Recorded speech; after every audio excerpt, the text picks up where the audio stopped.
Assalamualaikum warahmatullahi wabarakatuh.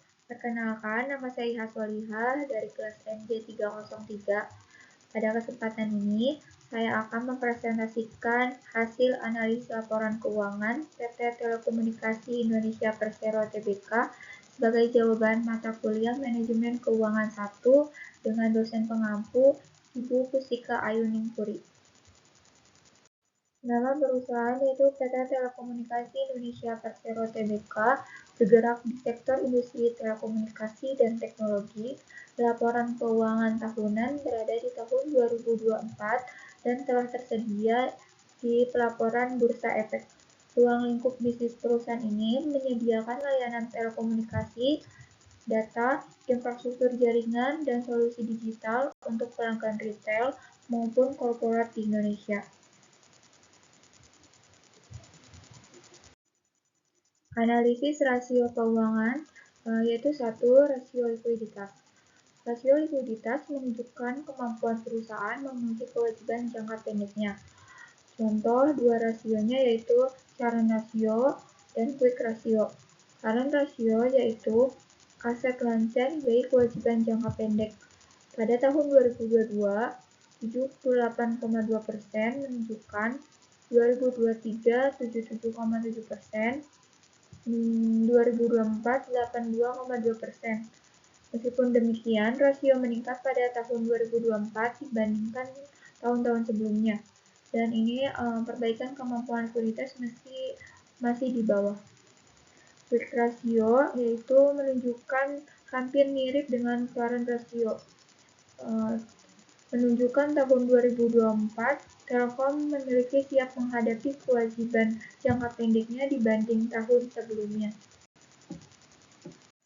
Yang kedua yaitu rasio solvabilitas, mengukur sejauh mana perusahaan dibiayai oleh utang dibandingkan modal sendiri. Contohnya yaitu debt to equity ratio. Pada tahun 2022 0,42, 2023 0,44, 2024 0,50 yang relatif rendah menunjukkan Telkom lebih banyak dibiayai oleh ekuitas dibanding utang. Namun kenaikan debt to equity ratio dari tahun 2022 ke 2024 artinya proporsi utang terhadap modal sendiri meningkat. Contoh yang kedua yaitu total liabilitas to total asset. Total aset yaitu 2022 45,2, 2023 45,5, 2024 4,58 dan artinya yaitu stabil rasio ini selama 3 tahun berturut-turut menunjukkan relatif konsisten. Yang ketiga yaitu rasio profitabilitas. Rasio ini menunjukkan efisiensi perusahaan dalam menghasilkan laba dari penjualan, aset, dan modal. Contoh di dua rasio ini yaitu return on asset pada tahun 2022 yaitu 10,1%, 2023 11,22%, 2024 10,3%. Penurunan kecil di tahun 2024 dari puncak 2023 menunjukkan laba bersih sedikit menurun dibandingkan pertumbuhan aset. Contoh yang kedua, return on equity yaitu pada tahun 2022 yaitu 18,5%, 2023 20,57%, 2024 18,9%. Ada sedikit penurunan di tahun 2024, konsisten dengan laba bersih yang sedikit turun, sementara ekuitas tetap kuat.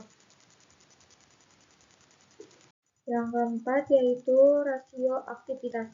Rasio ini mencerminkan efisiensi penggunaan sumber daya perusahaan.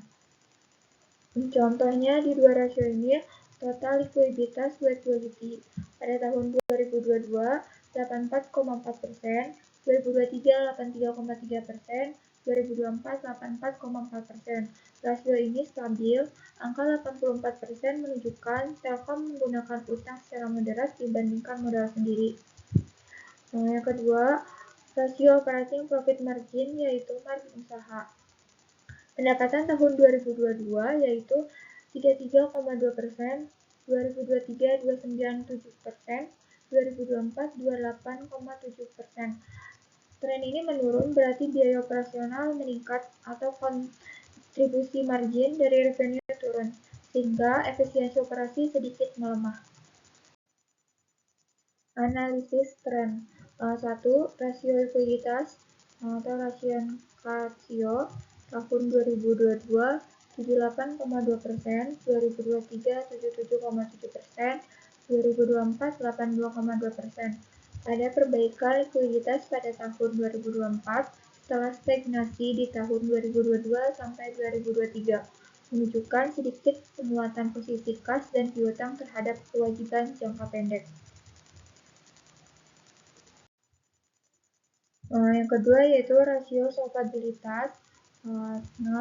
Pertama yaitu debt to equity ratio pada tahun 2022 0,42, 2023 0,44, 2024 0,50.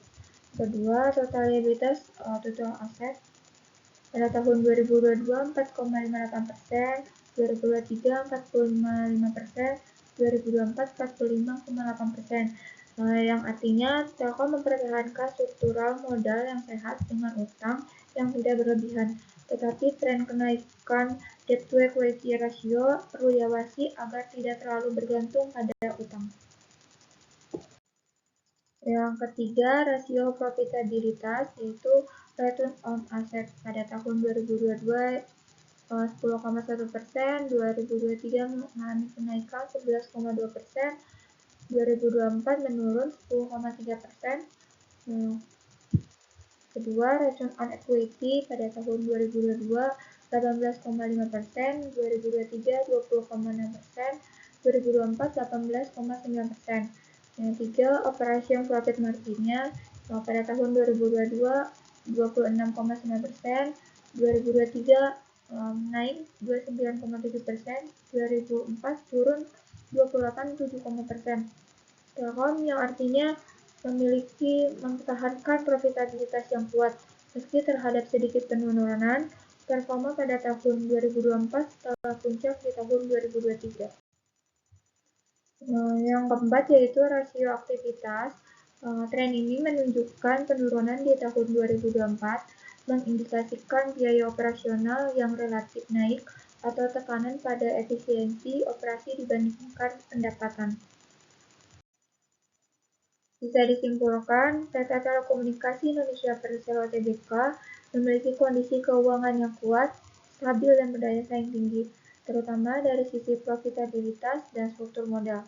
Namun demikian, perusahaan perlu meningkatkan pengelolaan likuiditas, menjaga efisiensi biaya operasional, serta mengendalikan pertumbuhan utang agar kinerja keuangan tetap berkelanjutan di tengah dinamika industri telekomunikasi yang semakin kompetitif. PT Telekomunikasi Indonesia Persero Tbk menunjukkan masih layak dipandang sebagai perusahaan dengan fundamental keuangan yang baik, tetapi tetap membutuhkan strategi keuangan yang hati-hati untuk mempertahankan pertumbuhan jangka panjang.